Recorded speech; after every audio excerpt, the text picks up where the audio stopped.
Welcome back to the People's Cabinet. Okay, Zohran Mamdani, a new poll just came out showing that he's essentially running the table and is going to win New York City mayor.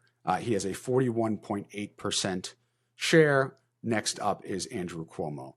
There are a lot of reasons for why Zohran Mamdani is winning. I'm not going to get into them all today. And I will also not get into, there are stances that he has taken that are considered to be very controversial that people are nervous about.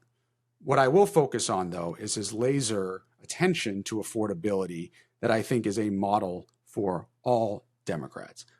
Bottom line is it's way too expensive to live in general. It is especially expensive to live in New York City. There is all kinds of talk, and this is someone who oversaw, as part of being chief of staff in the city of Boston, a $3.5 billion operating budget.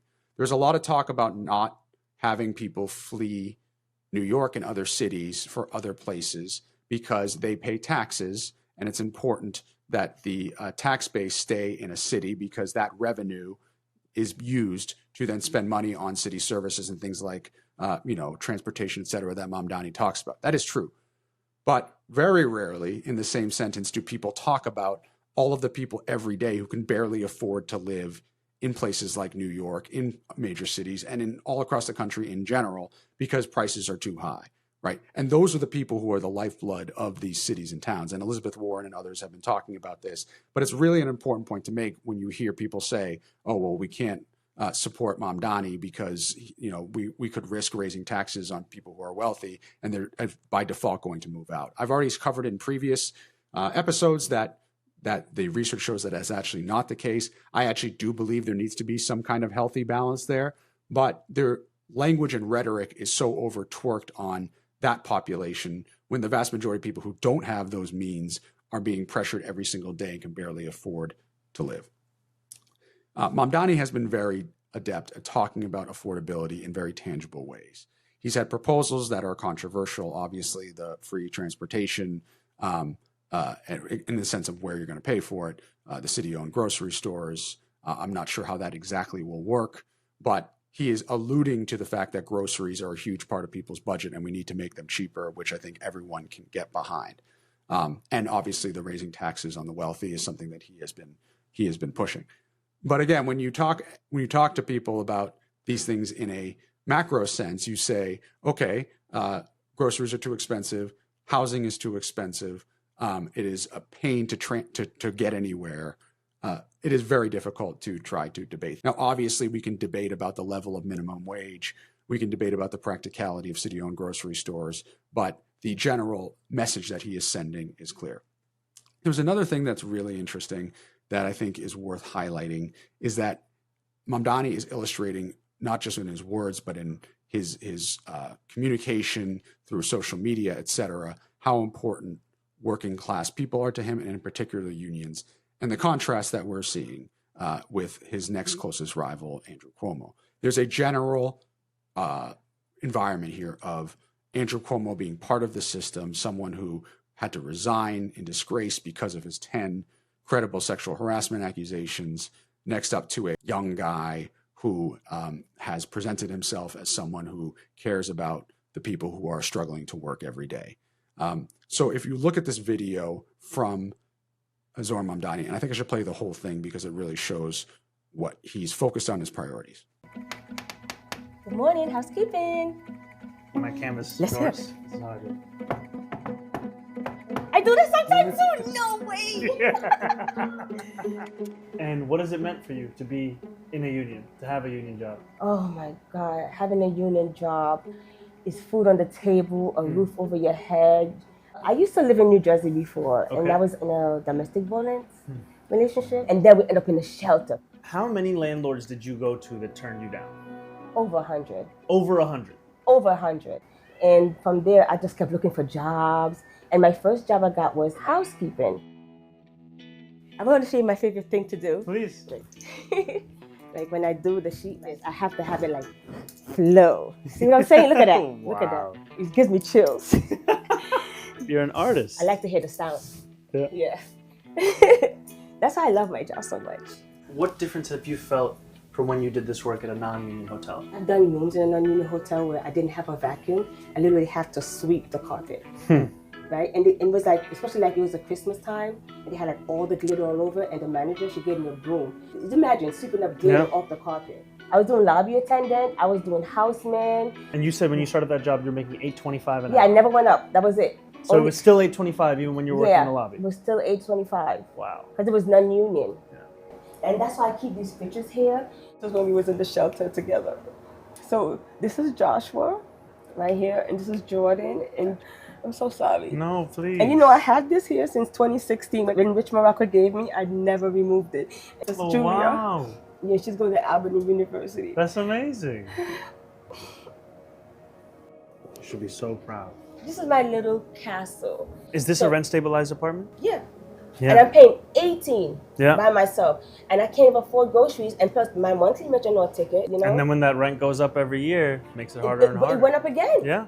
Yeah. More than a dozen of these a day. Yeah. And you were saying if you hit the 14 by 1:30, you could leave early. Thanks to the union for an early program. Okay. Yes. Isn't that amazing? That is. And you have your 7 hours? Yeah. Thanks to Rich Morocco. Yes. And God. Two people. Yes. And Mamdani now. He's about to be mayor of New York. Yes. Thank you. So everything from the video itself, a union member showing the difference of what it means to be in a union and not being in a union, and the difference it made in her life, as well as a rent-stabilized apartment, which he has obviously advocated for, and even just having it be in her living room just illustrates how important this is to all, not just New Yorkers who can't afford to live, but just anyone who can relate to struggling to get by. I think it's a very, very powerful ad. This was released soon after a series of events happened for Andrew Cuomo, and he has tried to restart his campaign. And there was a tweet that he put out that essentially mocks Zohran Mamdani for not having a quote-unquote real job. Now, he was an assemblyman, so I don't think that's a fair hit. But there was a meme that said a mayor that has worked a job before that got 6 million views. One of the people who claimed responsibility for that said that he made a meme. He talks about it. Here's the screenshot. But it was later revealed that this same person has a history of tweeting out very controversial things. Like for example, he wrote, "It's union busting time, baby," on one of his tweets. So you contrast a person who's saying those kind of things with what Mamdani is putting out with a union worker and the difference a union made in her life. It is hard to know if that was a direct one-to-one response, but it certainly lands pretty effectively, I think, for Mamdani. The other thing that also happened recently that just kind of double clicks on the issue here with Cuomo is that he's raising money from very wealthy people. This is from the New York Times. At Hamptons fundraiser, Cuomo predicts help from Trump is on the way. And it quotes him saying, this is Mr. Sliwa, which is another candidate. "I think we can minimize his vote because he'll never be a serious candidate," Mr. Cuomo said of Mr. Sliwa, according to Politico. "And Trump himself, as well as top Republicans, will say the goal is to stop Mamdani, and you'll be wasting your vote on Sliwa. So I feel good about that," he added. So, okay. So look, this is political strategy. I understand. But the notion that he is saying that Trump is going to help in some way his candidacy. He's also referred to Trump and him having a, quote, dysfunctional marriage. You should never, if you're a Democrat, I guess he's not anymore, but if you're trying to court Democratic votes, to imply that he is somehow wedded to Trump in any way should be concerning to you and not something you say. But it just seems like Cuomo just struggles to get out of his way in this notion and this painting of somebody who is affiliated with people who aren't for working class people, going to Hamptons, talking about Donald Trump. It just reinforces this whole flywheel of Mamdani is focused on working class people and Andrew Cuomo is focused on the elites. And I don't agree with everything that Zohran Mamdani has been saying. I am also concerned about the practicality of many of his proposals as someone who used to oversee a budget for a city. Having said that, I think we can all agree that his message on affordability is something Democrats need to continue to push and adopt.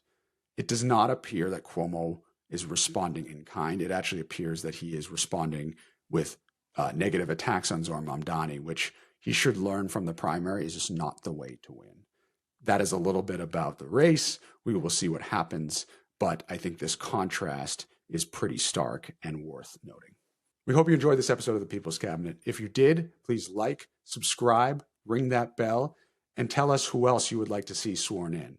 And let us know in the comments what other topics you'd like us to cover. Let's go.